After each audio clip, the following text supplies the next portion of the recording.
कथित खिचडी घोटाळ्यात काहीही हाती लागणार नाही हे ईडीचे अधिकारी सुद्धा खासगीत कबूल करत असल्याचा दावा गजानन कीर्तीकर करतायत।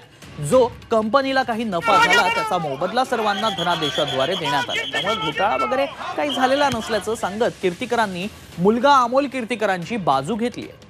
मात्र असं असलं तरी मी मुलाविरोधातच प्रचार करणार असल्याची भूमिकाही कीर्तीकरांनी मांडली आहे।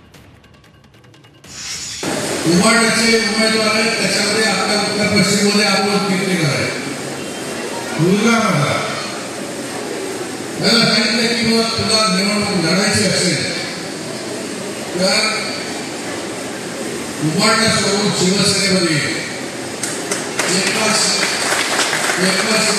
सांगितले की ह्याला उमेदवारी द्या, खासदार होईल।